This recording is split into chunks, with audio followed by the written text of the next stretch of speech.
Hey everybody, welcome to the Midweek 5, and I hope that you are doing well today. I took last week off coming out of Easter Resurrection Sunday weekend, and so hey, the good news is Jesus is alive. That's something we can celebrate and walk in His power every single day, wherever He has us, and that's kind of what we started talking about this past Sunday. Is how do we kind of navigate where God has us? Because we are where we are until God says otherwise. So what does that mean as we're going through our lives? And so sometimes in the middle of living that out, we reach these points where, and maybe you find yourself here today. If not today, maybe it'll be sometime down the road where you're contemplating, do I make this change? Do I add this thing to my life? Do I make this adjustment to my routine or my rhythm and the things that I'm doing? And so as you think through that, I just want to try to give you some encouragement today. And if this isn't for you, maybe it's for somebody else. But I want to start with a quick illustration. I've shared before how Panera Bread keeps giving me these free subscriptions to their, I think they call it like a sip club or something like that. So I walk in and get a free coffee or a drink every couple hours, and I keep canceling when this free trial runs out, and then they keep inviting me to come back for free. So I don't know. Eventually, that's going to stop. But here, my reason for bringing that up is just a couple weeks ago, they sent out an email to all their SIP Club members and said, hey, we are adding a new drink that's available to you. And when I saw what it was, I got really excited about it because they were adding lemonade, these lemonade charged drinks. And so I was... And my first thought was like, well, if it's lemonade, that's great. And then it was like strawberry, mango, these different like add-ins with it. And then I'm thinking like, well, it's Panera, so it's got to be good for me. So like I was all excited. So I went in and was ready to try out the strawberry lemonade drink. And as I was dispensing the drink into my cup to take with me, you know, they have the nutrition facts posted there on the container where the drink is.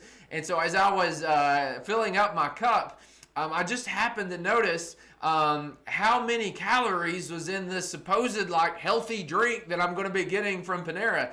And so something that I thought was going to be this great external addition to my drink routine actually was going to be something that was going to be working against me trying to make some somewhat healthy drink choices in my life. And so I went ahead and enjoyed that drink, but I had to make the decision to realize, like, as good as this looks on the outside, knowing what is really going on the inside of this drink, if you will, is probably not going to be the best thing for me.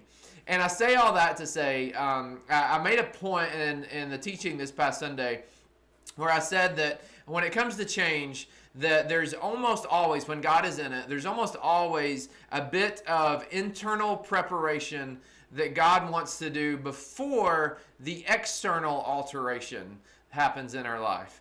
And so, and really I think this comes from Philippians chapter 2, verse 13. So I just want to share this verse with you, and maybe this will give you some insight, give you something to think through and work through as you're trying to decide, do I make this change? Do I add this thing to my life based on where God has me right now? Verse 13, Philippians chapter 2 says this, "For it is God who works in you to will and to act according to His good purpose."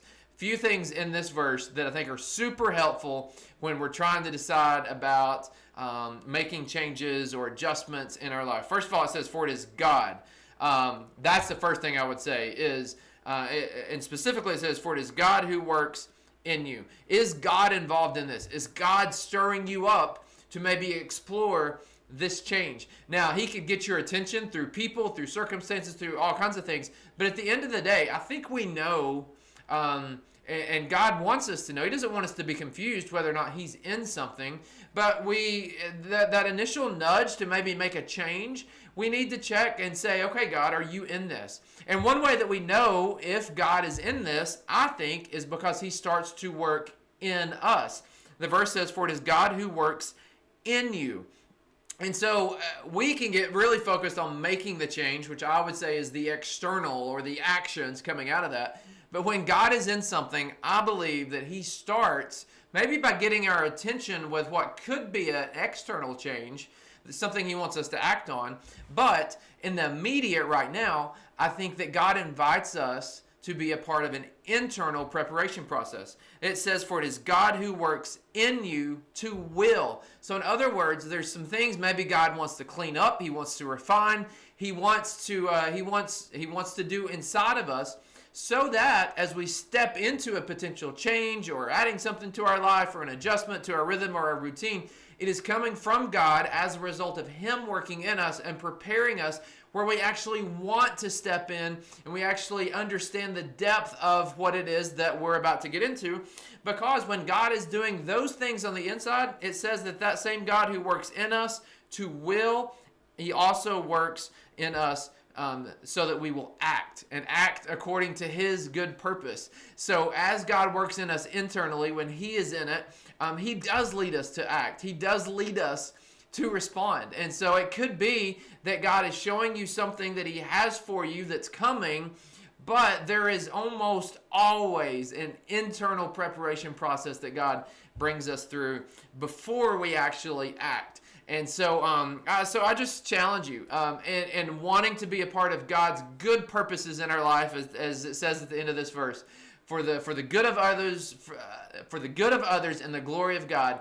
Make sure run any potential changes through this filter. I think it'll serve you well. It's served me well. It'll also make us be patient, slow to speak, slow to change. Sometimes is a good thing. And when we can really make sure that we're hearing from God in the middle of that. So I hope that's an encouragement for you. Maybe it's something you need to pass along and help somebody else out with.